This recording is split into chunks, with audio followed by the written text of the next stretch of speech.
नमस्कार साथियों, पूर्णिमा Patil talk show में आप सभी का हार्दिक स्वागत है। आज मैं आई हूँ इंदौर और किनसे मिलने आई हूँ जो कि इंदौर का गौरव हैं। ऐसे श्री अनिल त्रिवेदी जी, आपका हार्दिक स्वागत है हमारे चैनल में।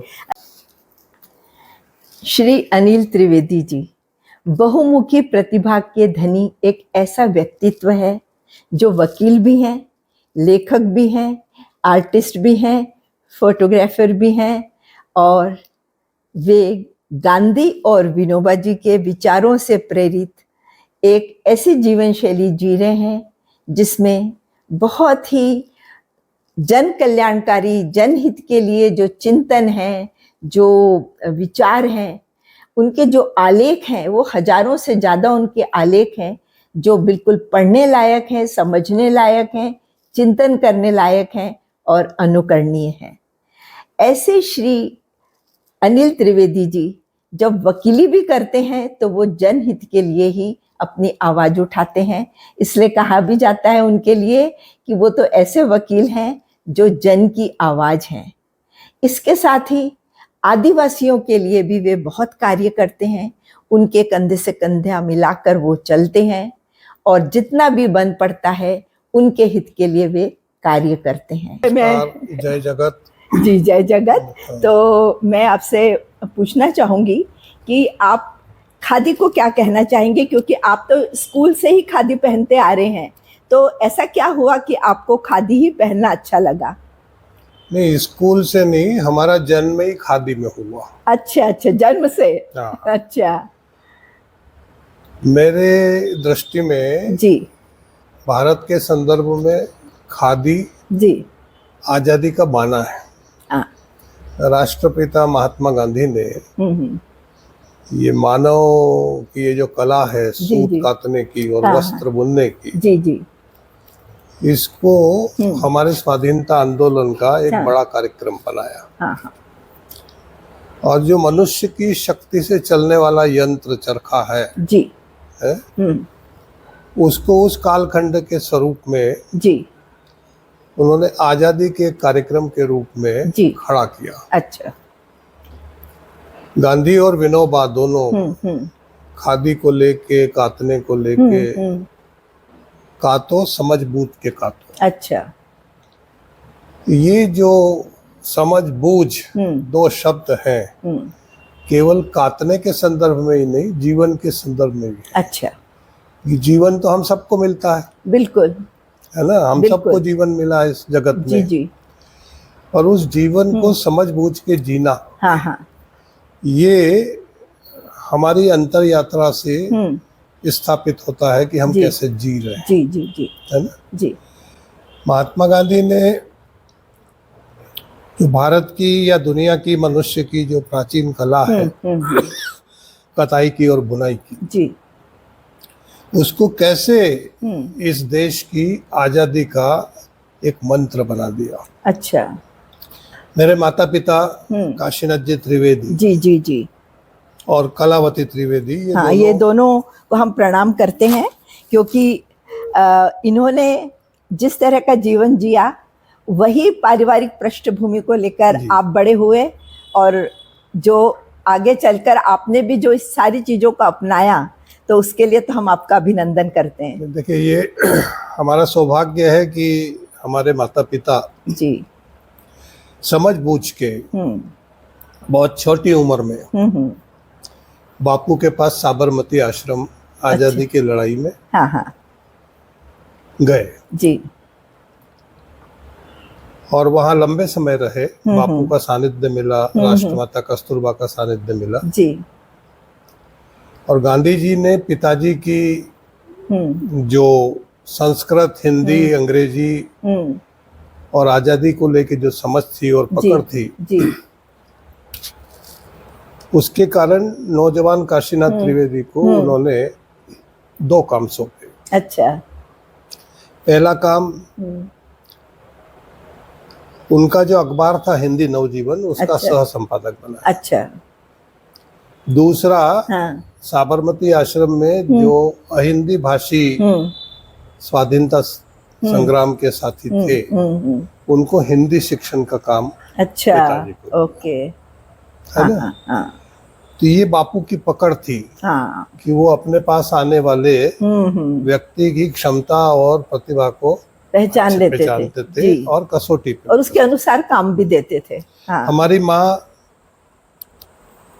शादी उनकी हुई और उसके थोड़े दिन बाद ही पिताजी भी सब कुछ छोड़ के जी आजादी के आंदोलन में बापू के पास साबरमती जी चले गए। जी, हमारी माँ की शिक्षा कम थी, हाँ, तीसरी पास थी, पर मजिस्ट्रेट की बेटी थी, है ना, उस जमाने के हाँ मजिस्ट्रेट की हाँ, बेटी। बिल्कुल बिल्कुल, और वो अंग्रेजों की हुकूमत से लड़ने के लिए जी। आजादी के आंदोलन में चली जाए, अच्छा, है ना। हाँ हाँ हाँ, और पिताजी के साथ वहां गई और बापू के ने उनको महिलाओं की टोली में हाँ, बहुत से काम हम्म सीखने का मौका दिया, हम्म, है ना। तो एक छोटे से धार जैसी जगह की हाँ कम पढ़ी लिखी लड़की हाँ, को हाँ। कैसे बापू ने तेजस्वी स्वाधीनता सेनानी के रूप में गढ़ दिया, बिल्कुल बिल्कुल, ये समझने की बात सही बात है। है। ये जो पुरुष- गांधी जी की समझ थी हाँ कि बिल्कुल चीजों को बिल्कुल, पकड़ना। हाँ महात्मा गांधी दक्षिण अफ्रीका में भी हाँ वकालत के लिए गए थे, हाँ, सामान्य वकालत जो होती है एक पेड़ी की, हाँ हाँ, उस मुकदमे को लड़ने गए। पर वहां की जब परिस्थिति उन्होंने देखी तो उससे उनकी जो समझ बढ़ी, हाँ और वहां दक्षिण अफ्रीका में जो रंगभेद की लड़ाई हाँ। थी और वहां के लोगों की जो लड़ाई थी, उसको लड़ के परिपक्व होके भारत आए, है ना। हाँ, पर भारत आके भी गांधी जी ने ये नहीं कहा कि मुझे सब आता है। हाँ, गोपाल कृष्ण गोखले ने जब उनको कहा कि यहाँ काम शुरू करने से पहले आप पूरे हिंदुस्तान को एक बार घूम आइए, हाँ हाँ, तो गांधी जी ने उस बात को स्वीकार करके 1 साल अच्छा, पूरा बिताया हाँ। हिंदुस्तान को समझने में। अच्छा, तो गांधी जी का मूल तत्व जो है कि हाँ। जीवन को हाँ, समझ बूझ के जीना चाहिए। जीना चाहिए, हाँ, उसका नतीजा हमने देखा कि हाँ। असंख्य लोग, हाँ, सारी दुनिया के लोग, जब टेक्नोलॉजी नहीं थी, संवाद के साधन नहीं थे, हाँ, तो गांधी की ऊर्जा और गांधी की बात दुनिया के जेहन में ऐसे जाती। बिल्कुल तो बिल्कुल, 3 महीने की सजा काटने के बाद हाँ। जब छूटी तो हमारे बड़े भाई का जन्म हुआ, कुमुद अच्छा। रंजन त्रिवेदी, अच्छा, है ना। जी, 42 की क्रांति में हाँ, पिताजी नागपुर सेंट्रल जेल में अच्छा, 29 महीना हाँ, बंद रहे, 42 की क्रांति, अच्छा, है ना। हाँ, तो अब आप देखिए हमारे जो सबसे बड़े भाई, हाँ, सबसे बड़े भाई कुमुद रंजन त्रिवेदी, अच्छा, जिनका जो जन्म, डॉक्टर है, नहीं, उनसे भी बड़े शिक्षक थे वो, अच्छा अच्छा, हाँ, सबसे बड़े भाई अच्छा। कुमुद, उनका जन्म हाँ, वो तब छोटे थे, हाँ, हाँ, है ना। हाँ, क्योंकि ये उस समय की बात हाँ, है, उस समय की बात है, 42 की बात, हाँ, 42 में वो 5-6 साल 7 साल के होंगे, हाँ, हाँ, है ना। तो आप देखिए कि आजादी के आंदोलन के लोगों का घरोपा कितना होता है। हाँ, हाँ, अच्छा, माँ बड़वानी आ गई अच्छा, हमारे घर, अच्छा, पिताजी हाँ, नागपुर सेंट्रल जेल में बंद है, और कुमुद भाई जो सबसे बड़े बेटे थे पर बालक थे, वो वर्धा में ही है।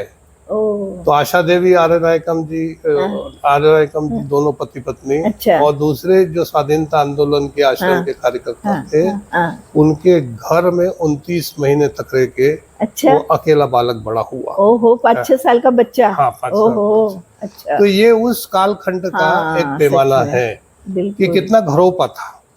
बिल्कुल, आज हम सार्वजनिक जीवन में कितना हाँ, वैमनस्य देखते हैं, बिल्कुल बिल्कुल, कितना मेरे तेरे का भाव हाँ, देखते हैं। हाँ, बापू की सबसे बड़ी विशेषता यही थी, और इसीलिए वो इतने छोटे बच्चों को छोड़ के भी जा सके, उनकी भी उनको हिम्मत, विश्वास, माता विश्वास। पिता की भी हिम्मत, उनकी भी हिम्मत। हाँ, फिर ये जब छूट के आए, हाँ, छूट के आए, तो उसके बाद तो वो समाज और ये समाज, आज का समाज, हाँ, उस समाज की कल्पना नहीं कर बिल्कुल सकता। बिल्कुल, तो जो खादी की बात आपने कही, जी जी, है ना, हाँ, आज हम लोगों की हालत ये है, पूरी दुनिया के लोगों की, मनुष्य मात्र की, उसके दिमाग में एक विचार घुस गया मनुष्य के कि वो जी के इस दुनिया पे एहसान कर रहा है। वो इसका श्रेय प्रकृति को नहीं देता, कुदरत को नहीं देता कि उसके कारण हमको जन्म मिला, है ना, हमको इस प्लेनेट के ऊपर मनुष्य के रूप में पैदा होने का मौका मिला। ये हमारे लिए सबसे सौभाग्य की बात बिल्कुल बिल्कुल। पर हम उसको भूल के नाना ऐसी चीजों के पीछे पड़े रहते हैं जिसका हमारे जीवन से कोई संबंध ही नहीं है। जी। तो जो आपने कहा, ये जो खादी है, ये खादी का दूसरा जो स्वरूप है जो आज के संदर्भ में समझे, एक तरफ गांधी जी को मशीन के विरोधी के रूप में लोग चित्रित करते हैं, पर उन्होंने मनुष्य की ऊर्जा से चलने वाली मशीनों को आगे बढ़ाने का काम किया। जो हमारा कर्मयोग का सिद्धांत है ना, कर्मयोग का जो सिद्धांत है वो यही है कि हमारा जीवन हमारी जीवन की ऊर्जा पे आश्रित होना चाहिए, है ना। अभी हम लोभ लालच में पड़ गए, सारी चीजें हम न तो हमारे दिमाग से करना चाहते हैं, न हमारे शरीर से करना चाहते हैं। बिल्कुल बिल्कुल बिल्कुल। गांधी जी के जितने रचनात्मक कार्यक्रम है ना, हमारे पिताजी आजादी के बाद काशीनाथ द्विवेदी मध्य भारत के पहले शिक्षा मंत्री बने, पहले शिक्षा मंत्री बने। जी। पिताजी का एक संस्मरण एक पत्रकार भाई ने मुझे देवास में सुनाया कि ये जब शिक्षा मंत्री थे तो ये स्कूल का निरीक्षण करने के लिए देवास के एक गांव के अंदर आए। अच्छा। स्कूल में प्रवेश किया तो इन्होंने देखा कि विद्यालय का जो ग्राउंड है बच्चों के खेलने का, उसमें कचरा पड़ा है, पत्थर पड़े हैं, साफ सूफ नहीं है। अच्छा। है ना। तो मंत्री के नाते आते ही वहाँ जो तहसीलदार ड्यूटी में, उनसे कहा कि कुछ फावड़े, झाड़ू और तगारी की तत्काल व्यवस्था करिए। अच्छा। है ना। तो 10 मिनट में सारा सामान आया। तो सबने मिलके पिताजी सहित उसको साफ किया स्कूल के मैदान को। उसके बाद उन्होंने निरीक्षण का काम चालू किया। तो ये जो गांधी की सीख है, बिल्कुल सेवाग्राम में भी गांधी जी सफाई के लिए जो सबसे बड़ा आग्रह है ना, और खुद करना। क्यों करना? क्यों करना? क्योंकि हम ही गंदा करते हैं। बिल्कुल बिल्कुल, हम ही गंदा करते हैं। बिल्कुल। तो ये चीज आज के कालखंड में हमको समझ में नहीं आती। लेकिन जब हमारा जन्म हुआ मनुष्य के नाते इस प्लेनेट पे, तो कुदरत ने हमको केवल 2 ही चीजें दी। एक हमारा तन दिया, दूसरा हमारा मन दिया, है ना। मतलब कुदरत ये मानती है कि जो उसका कृतित्व है मनुष्य, वो अपने तन और मन की ताकत से इस जगत में जी लेगा, है ना। तो हमने उसमें क्या संशोधन कर दिया? हमने ये संशोधन कर दिया कि हमने तन को भी छोड़ दिया और मन को भी छोड़ दिया, और साधनों के समुद्र के दीवाने होके हम जीवन को जी रहे हैं। तो हमको जीवन का आनंद नहीं है। सच बात, आनंद नहीं है। बहुत सही बात है। हमको जीवन का आनंद नहीं है। तो जो गांधी की सिखावन है इस जगत को, बिल्कुल बिल्कुल, है ना, वो यही है। बिल्कुल, है ना। विनोबा भी यही। विनोबा को जब भूदान, अभी 75 साल हम लोगों ने 18 अप्रैल को भूदान आंदोलन के लिए उनको जब निमंत्रण दिया कि आप आइए आंध्र प्रदेश में, तो विनोबा सोचते थे, फिर बोले अच्छा मैं आऊंगा, पर मैं पैदल आऊंगा। तो निमंत्रण देने वाले पद यात्रा करके आए, दंग रह गए। ये 350-400 किलोमीटर की दूरी पे वर्धा और वो जगह है, है ना, बहुत दूरी। तो ये आदमी पैदल कैसे आएगा, है ना। तो ये वो विभूतियां हैं दुनिया की, गांधी, विनोबा। नहीं तो आजकल तो गाड़ी के पीछे गाड़ियां। गाड़ी। तो आप जीवन को भूल जाते हैं क्योंकि साधनों के आदी हो जाते हैं। बिल्कुल बिल्कुल। जी हाँ, जी हाँ। तो ये जो आधुनिक दुनिया हम बना बैठे हैं, जी जी जी, है ना जी, ये हर दृष्टि से, हालांकि इसने हमको बहुत सारी चीजें दी जो हम, आज की आधुनिक दुनिया जो है ये असंख्य मनुष्यों के सोच और उनके परीक्षण और उनकी कल्पना शक्ति के कारण आज की दुनिया बनी है ना। बिल्कुल बिल्कुल। और जो पहले हम सोच भी नहीं सकते थे, वो आज उपलब्ध है। बिल्कुल हमारे सामने उपलब्ध है। ये मनुष्यता का अचीवमेंट। और उससे बहुत सारे लोग खुश भी हैं हाँ, हाँ, और बहुत सारे लोग दुखी भी हैं। तो सुख और दुख ये कोई भिन्न भिन्न अवस्थाएं नहीं होती, ये सोचने समझने के तरीके होते हाँ, हैं। हमारी सोच। हाँ, आपकी समझ यदि भौतिक चीजों पे है तो आप उसी में उसका सुख मानेंगे। आप अपने जीवन की ऊर्जा से अपने को चैतन्य रखना चाहते हैं तो आप उसके अंदर सुख मानेंगे। बिल्कुल। तो सुख, दुख और लोभ लालच है ना। गांधी का देखिए जो खान पान का तरीका है, हाँ, हाँ, है ना, भोजन में 5 चीजें, हाँ, 5 में नमक भी शामिल है। अच्छा, 5 से छठी चीज नहीं आ सकती अच्छा, है। हाँ, तो 5 चीजें क्या? 5 चीजें से ज्यादा थाली के अंदर नहीं होना चाहिए। अच्छा, अच्छा, है ना? हाँ, हाँ, है ना। तो दाल चावल सब्जी रोटी है ना, उसके अंदर जो पड़े हुए हैं, तो हाँ, यानी वो जो लोग इसको गरीबी बोलते हैं, हाँ, हाँ, है ना, जबकि ये जीवन की अमीरी है। अभी 4 साल पहले मैं रायपुर गया था। अच्छा, वहाँ मुझे बापू का एक सूत्र वाक्य मिला, अच्छा, जो अद्भुत है। हाँ, जो हमारी आज की समस्याएं हैं, खाने अच्छा, पीने की, हाँ, बीमार होने की, हाँ, शरीर थक जाने की, गांधी जी ने कितनी अद्भुत बात कही। उनका जो सूत्र है भोजन को लेके कि भूख लगने पे खाना हाँ, प्रकृति है, बिल्कुल, और बिना भूख के खाना विकृति है। हाँ, है ना। तो आज के आधुनिक मनुष्य की जो लालसा है भोजन को लेके, हाँ, है ना, वो चाहे जब चाहे जो खाता रहता है। बिल्कुल, बिल्कुल, चरता रहता है। हाँ, ऐसा लगता है कि खाना ही जीवन है। हाँ, हाँ, हाँ, तो हमारा जो हमारे शरीर में जो अंतर जगत है, जी, जी, जी, है ना, जी, हमारा मस्तिष्क है, हमारी सारी जो चीजें हाँ, हैं, हाँ, उनको भी तो विश्राम चाहिए या वो काम करे। आज जरा से में थक जाते तो क्या वो नहीं थकेंगे। तो इसी में से प्राकृतिक चिकित्सा का या प्राकृतिक जीवन का या कुदरती बातों का जन्म हुआ। ये अवलोकन से होता है। अब बापू की कुटिया को देखिए आप, है ना, इलानी बीच बिल्कुल, कितनी देर तक खड़े रहे, मुग्ध हो गए। बिल्कुल, ये कम से कम और स्थानीय साधनों से, जी, जी, है ना। अब आज के कालखंड में देखिए हमने लॉ बना दिए, एनवायरमेंट को लेके बहुत सारे सवाल खड़े कर दिए। हमने ग्रीन ट्रिब्यूनल भी बनाई, और वो स्टे दे देती है। लोग उन जाते हैं, लड़ाई लड़ते हैं, पर्यावरणविद कहते हैं, वो कहते हैं कि समुद्र में से रेत मत निकालो। समुद्र के नदियों में से रेत मत निकालो, निकालेंगे तो प्रतिबंध लगा देते हैं, छापामारी होती है ना। दूसरी तरफ हमने जो मकान बनाने का कानून बनाया, नगर पालिकाओं ने, नगर निगम ने, टाउन प्लानिंग ने, उसमें यदि आप एक मिट्टी की बनी झोपड़ी का नक्शा लेके जाओगे तो वो मना कर देंगे कि इसका कोई प्रोविजन नहीं है, आपको कंक्रीट का ही बनाना है ना। तो ये कितना बड़ा विरोधाभास है। बिल्कुल, बिल्कुल। एक तरफ आप सारे मनुष्यों को कह रहे हैं कि आपके मकान रेत के और सीमेंट के और लोहे के ही बनेंगे, नहीं तो आपका नक्शा नहीं पास होगा। और यदि उसने स्थानीय संसाधनों से, मिट्टी से, लकड़ी से या किसी और संसाधन से एक झोपड़ी बनाई तो वो अवैध हो जाती है। बिल्कुल, बिल्कुल। तो ये हमारा अपरिपक्व सोच है। हम समझ ही नहीं पा रहे हैं कि हम इस प्लेनेट के ऊपर, जी, हम सब मनुष्यों ने ये समझना चाहिए, हमने ये समझना चाहिए कि हम अंतिम व्यक्ति नहीं है जो इस प्लेनेट पे आए। यदि हमारे बाप दादे और उनके भी बाप दादे और उनके भी परदादे यदि इस दर्शन पे नहीं चलते कि जो स्थानीय है, जो शरीर की ऊर्जा है, उससे ही घर परिवार, खुद का व्यवहार और देश समाज भी चलना चाहिए। जी। अब आज देखिए कि शहरों में पानी का संकट है। पानी है तो प्रदूषित पानी है, पानी पी के मरने की घटनाएं भी हिंदुस्तान के शहरों के अंदर होने लगी है। जी, जी, जी, है ना। जी।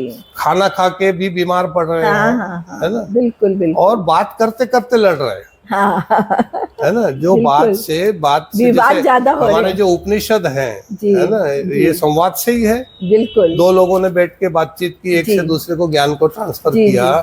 आज हमारी दुनिया ऐसी हो गई कि आप कुछ बात कहते हैं, मैं कुछ बात कहता हूँ, आप कुछ बोली, मैं कुछ बोली, तो हम दोनों झगड़ पड़ते हैं, है ना। बिल्कुल। तो ये जो 5 चीजें हैं हमारे शरीर के अंदर, एक हमारी दृष्टि, देखने की क्षमता, दूसरी हमारी बोलने की क्षमता, बिल्कुल, है ना, तीसरा हमारी सुनने की क्षमता, है ना, ये जो तीनों चीजें हैं, है ना, ये जो तीनों चीजें हैं, इनके ऊपर आधुनिक जीवन पद्धति का सबसे बड़ा प्रहार हुआ है। सामने ये खड़ा हुआ है कि हम प्रकृति के साथ जिंदा रहे कि मनुष्य की कृति के साथ जिंदा रहे। है ना, हमारी सोचने समझने की क्षमता ये हो गई कि हम प्रकृति से ज्यादा मनुष्य की बनाई चीजों के इस्तेमाल से जिंदा जी जी जी, बिल्कुल बिल्कुल। जैसे जब प्राकृतिक ऊर्जा से मनुष्य इस प्लेनेट पे चला, है ना, बिल्कुल बिल्कुल, प्रागैतिहासिक काल से जब वो चलना, दो पैर पे चलना सीखा, बहुत लंबी यात्रा है मनुष्य की, मनुष्य के विकास की, और इस धरती के भी जो विकास हुआ है, जो आज की आधुनिक दुनिया दिखती है, इसकी बहुत लंबी कहानी है ना, और ये किसी एक व्यक्ति ने नहीं किया, ये हमारे असंख्य पुरखों ने जो चिंतन किया, जो सृजन किया, जो नई नई चीजें खोजी, उसका पूरा टोटल संपूर्ण परिणाम आज की आधुनिक दुनिया है। और अभी यहाँ भी हम रुकेंगे नहीं, यहाँ भी हम ठहरेंगे नहीं, बिल्कुल, आने पता नहीं कहाँ कहाँ जाएंगे, जी जी जी, कहाँ कहाँ जाएंगे, क्या क्या करेंगे, है ना जी। तो ये इससे घबराना नहीं चाहिए। जो जो कालखंड होता है उसकी जो चुनौतियां होती है ना, अभी तक हम लोगों ने हमारा दर्शन क्या रहा, हम वंचितों के प्रति दया का भाव रखते हैं, है ना, एक तरफ कहते हैं कि वंचितों को अवसर दिया जाना चाहिए, है ना, उनको हिकारत की नजर से भी देखते हैं।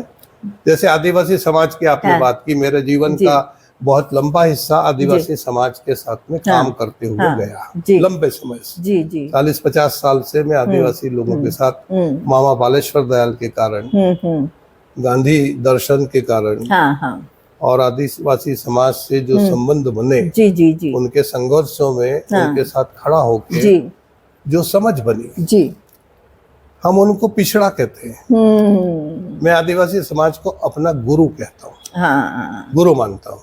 क्यों?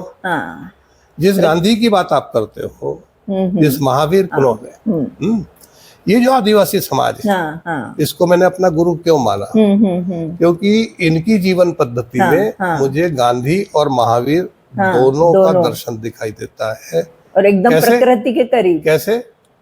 वो तो प्रकृति में तो रहते ही है ना, वही उनकी सभ्यता ही वन है, वन ही उनका जीवन है, बिल्कुल, है ना। हमारी सभ्यता न तो वन है न जीवन है ना, हम तो भौतिक चीजों के अंदर फंसे हुए हैं। जैसे हमारे सारे चिंतकों ने, विचारकों ने, आगेवानों ने गरीबी, भूखमरी, गरीबी और लोगों की मदद, इस सब के बारे में सोचा।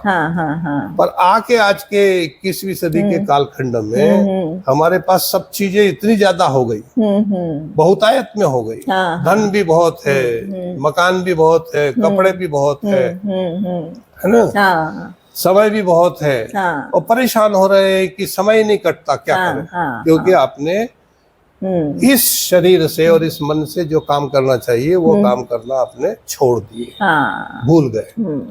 आप जैसे आपका जन्म हुआ तो आपको दो ही चीजें दिखाई देती है, या तो मनुष्य दिखेगा या वृक्ष दिखेगा, है ना, तीसरी चीज हमको नहीं दिखाई देती, है ना। तो वृक्ष तो निरापद है, पर मनुष्य जो है उपद्रवी है, सृजनात्मक भी है, रचनात्मक भी है, नई नई खोज भी करता है, पर वितंडा भी करता है ना, बिल्कुल। तो जो मैंने 3 चीजों की बात कही कि हमारी सुनने की आदत, हमारी देखने की आदत, हमारी बोलने की आदत, इनका आधुनिक कालखंड में मनुष्य के कृतित्व के कारण बहुत असर पड़ा। हम प्राकृतिक दुनिया से आभासी दुनिया में है ना। आज का कालखंड ऐसा है कि छोटे से बच्चे से लेके बड़ा बुजुर्ग तक अपनी आंखों से देख ही नहीं पा रहा है ना, अपनी आंखों से जगत को नहीं देख रहा, वो अपनी आंखों से स्क्रीन को देखता है ना, बिल्कुल। उसके कानों में संगीत नहीं आता, ध्वनियां नहीं आती, तरह तरह की चिड़िया की चहचहाट नहीं आती, कार का हॉर्न आता है, भड़बड़ फूटा आता है, इंजन का आवाज आती है, घरघराहट आती है, लोगों की गाली गलौच आती है, और उसकी जबान से शब्द को ब्रह्म कहा हाँ, है ना। शब्द शब्द जो है मनुष्य की ऊर्जा है।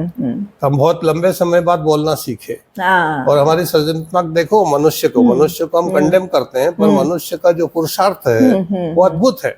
भूतो न भविष्य, ऐसा कोई जीव हुआ ही नहीं मनुष्य जैसा हाँ, हाँ, इस जगत के अंदर। कि देखिए उसने कितने धीरज के साथ, प्राचीन मनुष्य ने कितने धीरज के साथ में सारी दुनिया के अलग अलग इलाकों में तरह तरह से अक्षर गढ़े। हाँ, हाँ, बिल्कुल। मनुष्य के जीवन में अक्षर का आना, शब्द का आना, हाँ, शब्द के अर्थ का आना, अर्थ से ब्रह्म की तरफ जाना, दर्शन की तरफ जाना, ये सब मनुष्य का पुरुषार्थ है ना। तो इतने पुरुषार्थी होने के बाद भी हम इतने कलही क्यों हो गए, हाँ, है ना।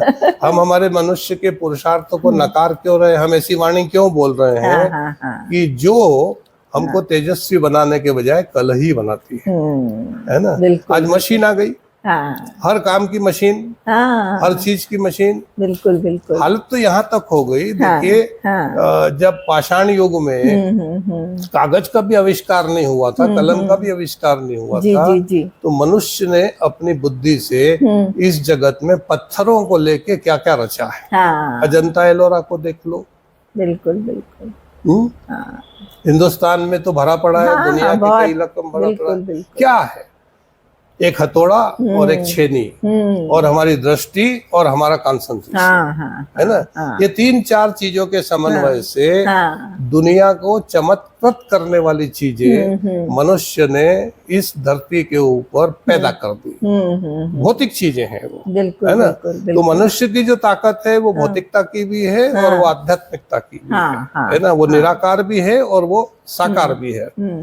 पर अभी क्या हुआ है, अभी हमको ऐसा लगता है आज के कालखंड में जी, कि हम मनुष्य के साथ समदृष्टि से जीना भूल गए, हाँ, है ना। हाँ, मैं आदिवासी के प्राकृतिक जीवन की हाँ, बात कर रहा था, वहां जी, से मैं दूसरी दिशा में चला गया। हाँ, हाँ, तो आदिवासी का आवागमन से क्या बना, पगडंडी बनी। धरती के जो दुर्गम इलाके थे, मनुष्य जहां जहां अपने फुटप्रिंट छेड़े, जहां जहां उसका पैर रखाया, उससे एक रचना अपने आप बन गई। उसके लिए कोई टेंडर नहीं निकला, कोई सीमेंट कंक्रीट नहीं लाना पड़ा, कोई बुलडोजर से अतिक्रमण नहीं हटाना पड़ा। मनुष्य ने जो रास्ता बनाया वो मनुष्यता का रास्ता बन गया, है ना। बिल्कुल। अभी अभी हम क्या कर रहे हैं, हम सृजन के साथ विध्वंस भी बहुत कर रहे हैं, है ना। जैसे यूक्रेन और रूस की लड़ाई चल रही है या इराक और ईरान की लड़ाई लग रही है, तो वहां जितना मलबा इकट्ठा नहीं हो रहा, उससे ज्यादा मलबा तो हिंदुस्तान के महानगरों और शहरों में विकास की प्रक्रिया से रोज बुलडोजर। अरे बुलडोजर का जन्म मनुष्य की संपत्ति को नष्ट करने के लिए नहीं हुआ, बुलडोजर का जन्म तालाब खोदने के लिए, रास्ते बनाने के लिए, खदान के अंदर से खनिज निकालने के लिए, इन सब के लिए हुआ। पर हम परेशान हो जाते हैं, मनुष्य भी परेशान हो जाता है और मनुष्य की व्यवस्था भी परेशान हो जाती है। व्यवस्था जो है वो बहुत अप्राकृतिक चीज है, बहुत एकदम गुस्सा भी आ जाता है उसको। बिल्कुल। भाई मनुष्य के लिए व्यवस्था बनाई नहीं तो गुस्सा क्यों हो रही है? मनुष्य की बेहतरी के लिए ही तो राज्य का निर्माण हुआ। बिल्कुल, बिल्कुल। मनुष्य को आगे बढ़ाने के लिए, तेजस्वी बनाने के लिए राजनीति बनी। मनुष्य को आध्यात्मिक शांति देने के लिए ही धर्म बना। ये सब हमारे ही आविष्कार है ना, हमारे मन में से ही निकला है ना। तो हम धर्म को लेके क्यों झगड़ा कर लेते हैं, राजनीति को लेके क्यों मनमुटाव कर लेते हैं, हम संसाधनों पे कब्जा करने के लिए क्यों विश्व युद्ध या मिसाइल छोड़ते हैं, है ना। करने के लिए बहुत काम है, बिल्कुल करने के लिए काम। पर ये जो संस्था नाम की चीज है, राज्य नाम की जो चीज है, जो पूरी दुनिया को कब्जा करके बैठी हुई है। अब तो आप देखिए, पहले हम निराकार ब्रह्म में भरोसा करते थे, तो ये जो आधुनिक सभ्यता है कारपोरेट की और नई टेक्नोलॉजी की, आभासी दुनिया की जो सभ्यता है, इसने निराकार ब्रह्म के बजाय निराकार मुद्रा में हमको डाल दिया। बिल्कुल बिल्कुल। निराकार मुद्रा में चले गए, केवल फिगर इधर से उधर ट्रांसफर हो रहा है, बस बस बस, फिगर इधर से उधर ट्रांसफर हो रहा है, बिल्कुल, कहीं कोई वो नहीं हो रहा। बस मोबाइल का बटन दबाओ और पुरानी दुनिया जिसको हम डिस्कार्ड कर देते हाँ, हैं, जिसको प्रिमिटिव बोलते हैं, हाँ, हाँ, वो प्रेम की सभ्यता थी, हाँ, वो मिलके काम करने की सभ्यता थी। और केवल मनुष्य के साथ ही नहीं, हाँ, मनुष्य के साथ नहीं, मनुष्य के जो सहयोगी पशु थे, हाँ, है ना, गाय है, बैल है, कुत्ता है, घोड़ा है, मुर्गा है, मुर्गी है, और दूसरे प्राणी जो हमारे साथ में हैं, जो हमारे मित्र बने, सदियों से हमारे मित्र बिल्कुल हैं, बिल्कुल, और बिल्कुल घर जैसे संबंध हो गए। ये आदिवासी समाज से का दीवाना क्यों हूँ मैं, कि मैं जो अंदरूनी आदिवासी इलाकों में पहली बार गया और मैंने देखा कि इन आज भी के कालखंड में भी इनके मकानों में दरवाजा ही नहीं है। तो मैंने बुजुर्गों से पूछा कि ये कैसी सभ्यता कि जिसमें मकान जो सुरक्षा के लिए होता है उसमें दरवाजा क्यों नहीं है। तो वो कहते हैं मुझे बुजुर्ग कि वकील साहब ये बकरी और मुर्गी भी हमारे घर की सदस्य है, हमारे परिवार के, दरवाजा लगा देंगे तो ये अंदर कैसे आएगी। तो ये जो उदात्त कल्पना आज भी आदिवासी मनुष्य की है, ये हमारे समृद्ध से समृद्ध मनुष्य की नहीं हो पाती। हम कैसे मकान बना रहे हैं, हम कैसे फ्लैट बना रहे हैं, दरवाजा 24 घंटे बंद रखते हैं, उसमें एक छेद रखते हैं, कोई आता है घंटी बजाता है तो छेद में से देखते हैं कि इससे मिलना चाहिए या नहीं मिलना चाहिए। बिल्कुल, बिल्कुल। तो एक तरफ विकसित लोगों की ये सभ्यता है और दूसरी तरफ वो सभ्यता है जो ये कहती है कि बकरी और मुर्गी भी मेरे घर की सदस्य है, तो उसको भी स्वाधीनता से बहुत सुंदर आना चाहिए। दूसरी बात आप देखिए, हम मनुष्य में तो भेद करते ही हैं, खान पान में भी बहुत वो करते हैं, ये मांसाहारी है, ये शाकाहारी है ना। तो हमको हमारी स्थिति ये हो गई कि हम हर चीज में वितंडा और झगड़ा चाहते हैं। तो हर चीज का एक वाद बना के, हर चीज का एक संप्रदाय बना के और लठ लेके खड़े हो जाते हैं उसके साथ कि कोई इधर आया तो इसको मारेंगे, कोई उधर गया तो उसको मारेंगे। सच में भाई आहार है, शाकाहार क्या होता है, मांसाहार क्या होता है ना। इस जगत में जितने प्राणी हैं सबका आहार अपना अपना अलग है। मनुष्य ही ऐसा है कि इसने सारे आहारों पे अतिक्रमण कर लिया। वो मांसाहारी भी है, शाकाहारी भी है ना। तो कब्जा भी कर लिया और झगड़ा भी करता है ना। ये मनुष्य मन की एक अजीब कहानी है जो समझ में नहीं आती कि हम बहुत शांति शांति की बात करते हैं, है ना।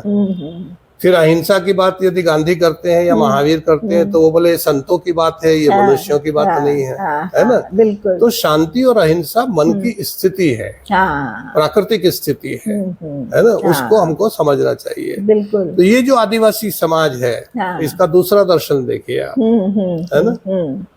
ये हम बहुत कर्मकांडी और कट्टर धार्मिक और आध्यात्मिक होने के बाद भी गाय का दूध पीने से परहेज नहीं करते, बल्कि उसको उपवास में खाई जाने वाली चीज मानते हैं, है ना। पर मांसाहारी होते हुए भी आदिवासी समाज की समझ ये है कि ये दूध तो बछड़े का है, यदि गाय का दूध हम पी लेंगे तो बछड़ा मजबूत नहीं हो पाएगा। तो ये जो प्रिमिटिव मनुष्य की उदात्त कल्पनाएं हैं, इनकी तरफ हम आगेवान मनुष्यों की, समृद्ध मनुष्यों की दृष्टि नहीं जाती और उनके वस्त्रों से, उनकी चमड़ी के रंग से, उनकी मेहनत करने की क्षमता से, उनकी कठिनाइयों को सहन करने की क्षमता से उनको हिकारत की नजर से बिल्कुल। हम यदि उनके घर जाते हैं तो वो हमारे लिए खाट बिछाते हैं, उस पर दरी बिछाते हैं, और वो हमारे घर आते तो हम उनको घर में घुसने नहीं देते। तो ये जो भेद की दृष्टि थी, ये गांधी ने दक्षिण अफ्रीका में देखी। एक मनुष्य की चमड़ी का रंग काला है तो उसके कारण क्या वो मनुष्य नहीं होगा, ये गोरा ही मनुष्य होगा। ये संकल्पना हमारे जहन में क्यों आए। आज भी कोई गोरे रंग का दिखता है तो हम उसके बोले देखो राजा रानी सरी का गोरा है, राजा सरी का गोरा। बिल्कुल बिल्कुल। और काला है तो काला कलूटा के उसकी हंसी उड़ाते हैं। तो चूंकि हमारे ऊपर हुकूमत करने वाले लोग गोरे रंग हैं, तो इस मनुष्य समाज को ये बड़ी लालसा रहती है कि वो राजा के साथ समय बिताए, हाँ और राजा के साथ समय बिता के वो बिल्कुल अपने को गौरवान्वित महसूस करता है। हाँ। और राजा हुकूमत करे न करे, हाँ। वो हुकूमत करता है कि मैं राजा जी के कान तक बात कर सकता हूँ। इसलिए हमारा जो एशिया का समाज है, दुनिया का समाज है, ये फ्यूडल है।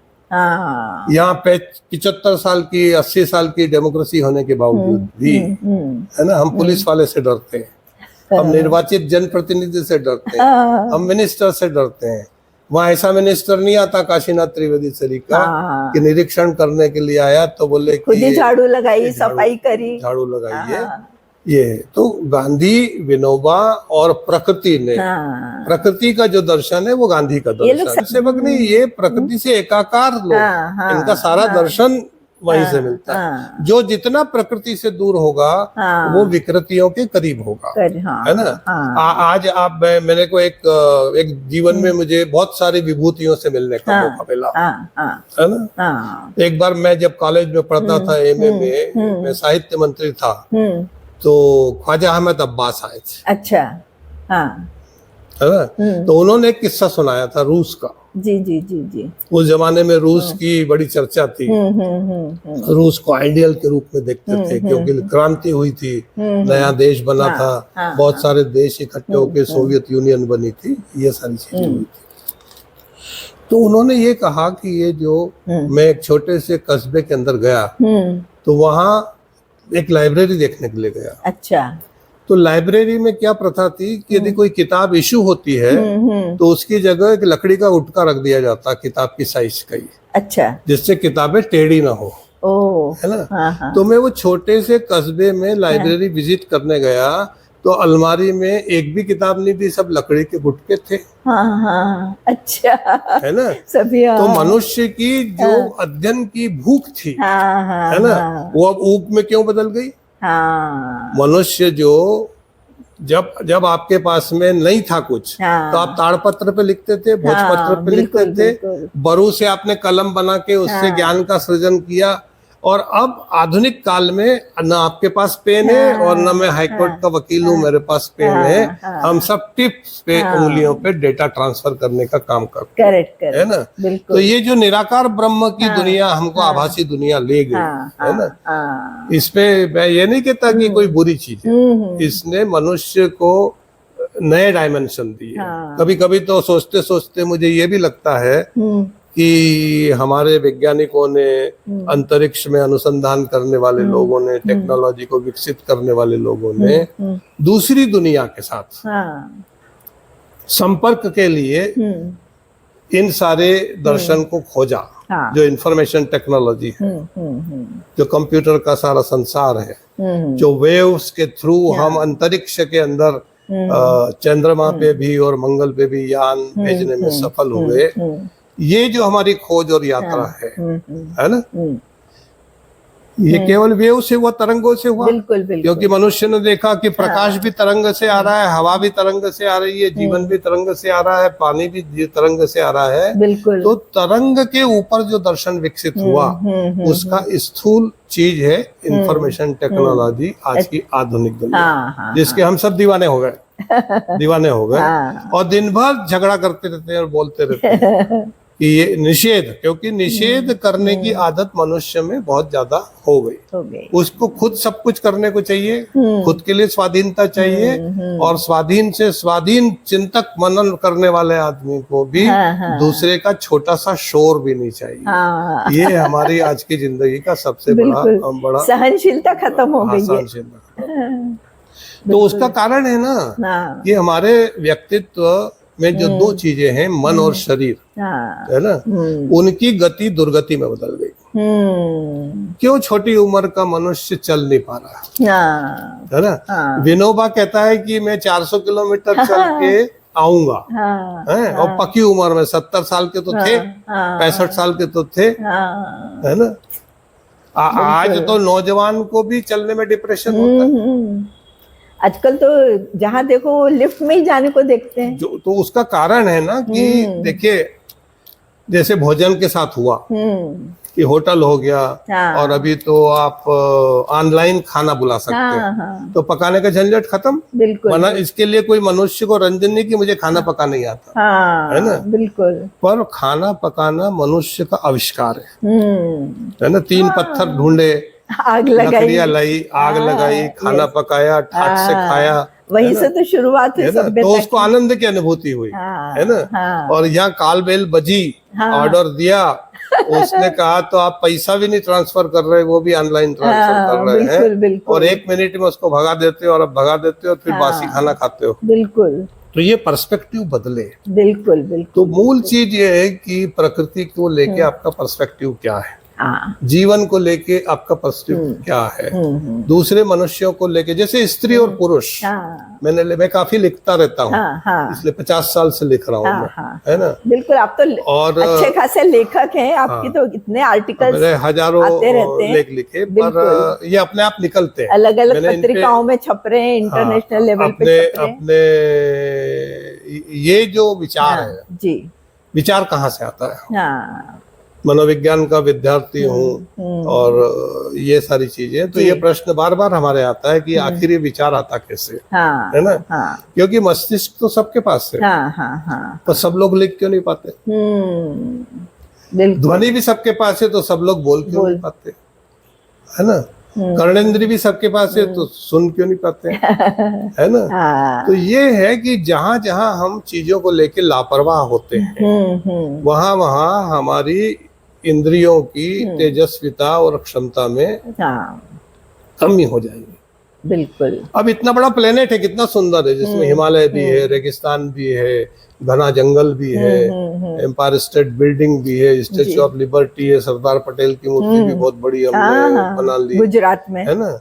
तो मनुष्य में एक बड़ी फितरत है कि वो बड़ा करना चाहता है, हाँ, और सबसे बड़ा, बड़ा। हाँ, हर चीज में।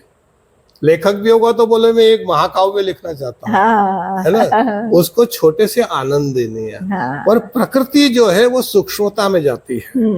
इतनी सी चींटी की क्षमताओं को देखो आप, तो आप अपनी क्षमताओं से लज्जा करने लगोगे। बिल्कुल, बिल्कुल। कि इतना सा शरीर, आज हम लोग ट्रैफिक का देखिए ना, सिग्नल तोड़कर किस तरह से इतना शरीर, धक्का मुक्का, तो आपकी रेस्टलेसनेस है। बिल्कुल। क्योंकि आप क्या कर रहे हो, आप कार में बैठे हुए हो, हाँ, तो बैठे जैसे सोफे पे बैठे बैठे ऊब आ रही है आपको, हाँ, जैसे कार में बैठे बैठे भी आ रही है। और आप गति है, एक मिनट, ये जो गति है, गति तो गति है। यदि वो गति अपने लय में है, जैसे सूरज से किरण आ रही है तो सूर्योदय हो गया, आना बंद हुआ पृथ्वी की गति के कारण, तो सूर्यास्त हो गया, अंधेरा हो गया।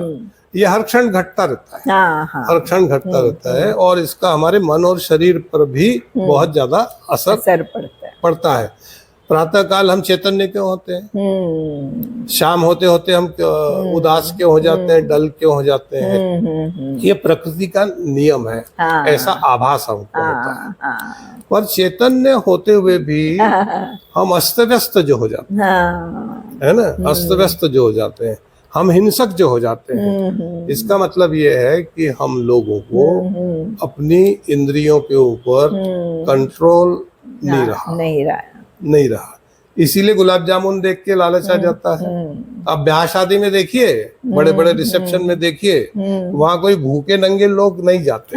करोड़ों की शादी में सब लखपति, करोड़पति, अरबपति जाते हैं। बिल्कुल, बिल्कुल। और उनका खाना खाने का तरीका देखिए, प्लेट में लेने का तरीका देखिए, ऐसा लगता ही नहीं है कि इस आदमी ने कभी भोजन देखा। बिल्कुल, या बिल्कुल, नहीं देखा। बहुत सही बताया। तो जितनी जरूरत है हमारी, है ना, गांधी का यही कहना है। गांधी ने साबरमती आश्रम में जो अपने साथी थे, उनको ज्यादा पानी ढोलने पे डांटा था। अच्छा, ये कुल्ला करने के लिए इतना पानी क्यों ढोल रहे? तो उन्होंने कहा कि बापू ये साबरमती बह रही है, इसमें कम पानी और ज्यादा पानी क्या होता है? तो गांधी ने उनको समझाया कि कभी तुम आजादी के आंदोलन में ऐसे इलाके में चले गए, ऐसे इलाके में चले गए जहां पानी नहीं है, तो क्या करोगे?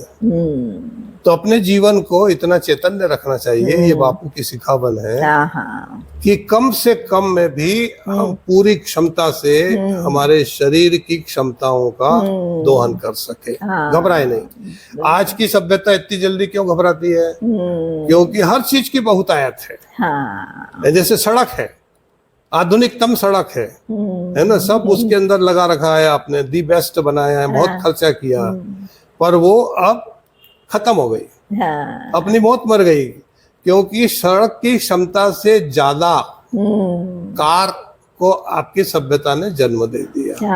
आपकी समाज और आपकी सभ्यता और आपकी सरकार मनुष्य के जन्म पे रोक लगाने का कानून बनाने की हिम्मत रखती है, पर हिंदुस्तान और दुनिया की सड़कों पे बेतरतीब तरीके से उपद्रव करने वाली गाड़ियों के उत्पादन को रोकने की क्षमता नहीं है। बिल्कुल बिल्कुल, ये सबसे बड़ा कॉन्ट्रडिक्शन है आज की सभ्यता का। भाई गाड़ियां तो भीड़ करेगी ना, बिल्कुल, और फिर पुराने और नए बसाहट का भी आपको ध्यान नहीं है ना। आप क्यों बड़े शहर बना रहे? मैं एक सवाल और खड़ा करना चाहता हूँ आवाज़ेनी जी, ये आज की सभ्यता का, कि पुराने जमाने में मनुष्य का विकास या सभ्यता कैसे हुआ? जहाँ पानी है वहां गए।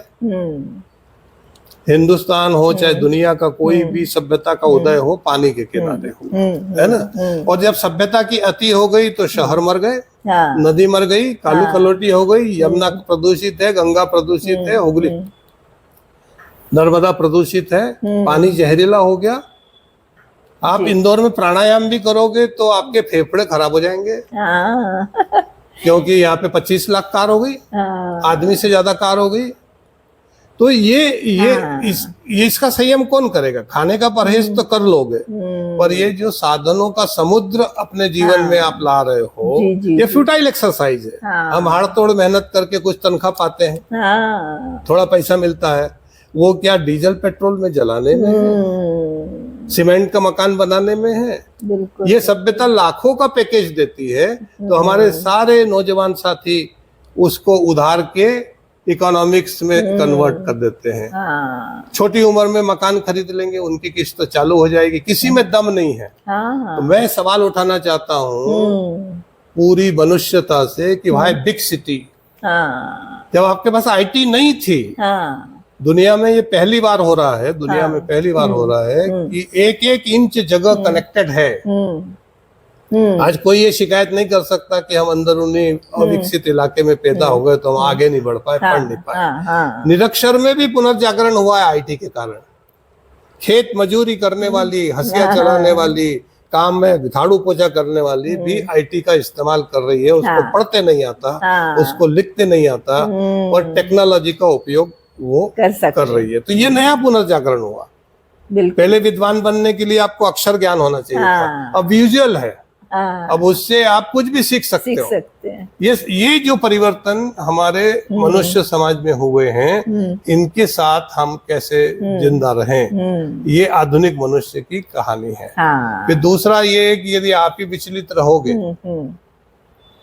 है ना, तो आपकी व्यवस्था भी विचलन वाली होगी, वो भी गुस्सेल होगी। मान लीजिए कलेक्टर है, मुख्यमंत्री है, प्रधानमंत्री है, राष्ट्रपति है, या पुलिस का सिपाही है, या स्कूल टीचर है। स्कूल टीचर भी इतनी रेस्टलेस है कि बच्चे ने 2 सवाल पूछा तो बोलते तुम बहुत बोलते हो। ये फ्यूडल माइंडसेट है ना। नया बच्चा जिज्ञासा से प्रश्न कर रहा है, एक मनुष्य दूसरे मनुष्य से बात कर रहा है, तो बात करने का जो तरीका है वो होना चाहिए जो उपनिषद में है ना। कबीर के जमाने में तो कागज नहीं था, कबीर को लिखते पढ़ते भी नहीं आता था, वो ध्वनि से, और जो निरक्षर लोगों ने उनकी बातों को सहेज के रखा, तो 400 साल 500 साल पहले का ज्ञान निरक्षर लोगों ने आज भी उनके जीवन में रखा। मैं निरक्षरों को ग्लोरीफाई नहीं कर रहा और साक्षरों को कंडेम नहीं कर रहा, और मैं ये कह रहा हूँ कि मनुष्य को ये सोचना चाहिए कि साधनों के बाहुल्य से हमारी इंद्रियों की क्षमता कमजोर होती है। मान लीजिए आप अरबपति हैं और आपकी उम्र 80 साल है, तो पैसे होने का आनंद खत्म हो गया, आपको अंतिम समय में यही चिंता रहेगी कि मेरे ये अरब रुपए का क्या होगा। बिल्कुल बिल्कुल। क्या होगा, हाँ, है ना। हाँ। तो ज्यों की त्यों धर दीन चदरिया, है ना। तो बिल्कुल। मनुष्य को विकसित होना भी आना चाहिए और हाँ। मनुष्य को समेट लेने की क्षमता वाला क्षमता भी भी होना चाहिए। बिल्कुल। मनुष्य को गुस्सा करके सात्विक रूप से असंतुलित लोगों को शांत करते भी आना चाहिए। मैंने गुस्सा शब्द इस्तेमाल किया हाँ, क्योंकि सात्विक क्रोध से भी बहुत सारी चीजें समझ में आ जाती है हाँ, है ना। ऐसा नहीं है कि क्रोध में केवल दुर्गुण ही दुर्गुण है, हाँ, हाँ। है ना।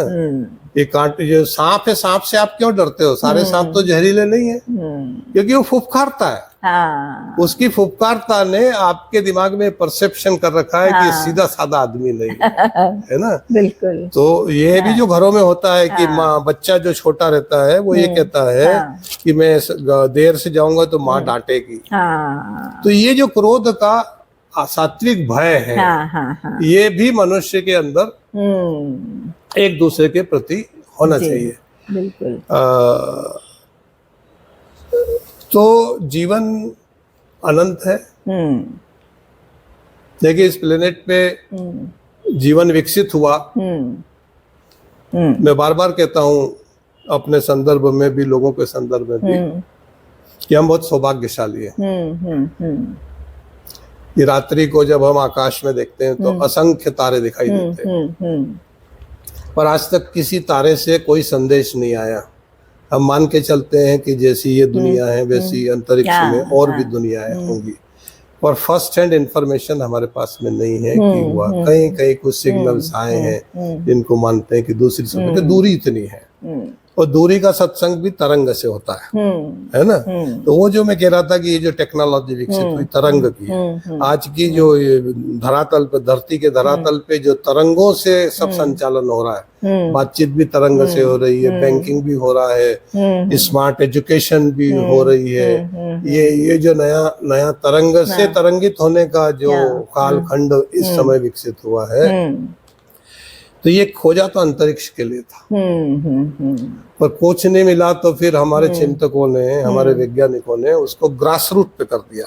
तो ये जो मोबाइल है, ये मनुष्य का पहला ऐसा आविष्कार है, मनुष्य सभ्यता का, कि जो एपिडेमिक की तरह सारी दुनिया में एक साथ फैल गया। पैसे वाले से लेके निरक्षर तक कोई ये नहीं बता सकता कि ये मेरा। और यही अब हमारी राजनीति बन गई। अब मैं राजनीति में प्रचार करने नहीं जाता, इसी पे वायरल करना के अंदर लगा रहता हूँ, अपनी तस्वीर डालने लगा। लोगों से मिलना पसंद नहीं, लोगों को गाली भी बकना है, आलोचना भी करना है, प्रशंसा भी करना है, सब तरंगों से होगा।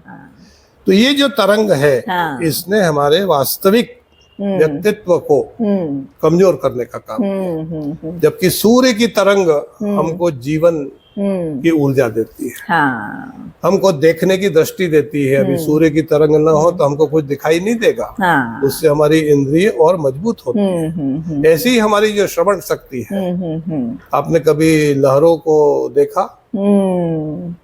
पूरी कितनी लहर है पानी की, समुद्र से लेके नदी से लेके, उनकी आवाज का लय सुनी। तो ये सब चीज हम मिस कर रहे हैं। बिल्कुल। और छोटी छोटी चीजों में, जैसे मैं अभी आपको एक अपशब्द कह दूं, या मैं आपको डांट दूं, या मैं आप पे गुस्सा कर दूं, या ये हम रिकॉर्ड कर रहे हैं और बाहर कोई ठोक दे, तो हम इरिटेट हो जाएंगे कि समझता नहीं है, हम यहाँ रिकॉर्डिंग कर रहे हैं और तुमने हमारी रिकॉर्डिंग खराब कर दी, है ना। बिल्कुल।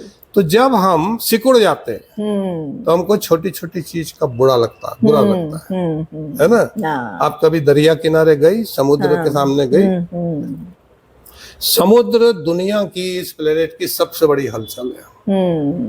समुद्र की सबसे बड़ी हलचल को देख के हमको शांति महसूस क्यों होती है?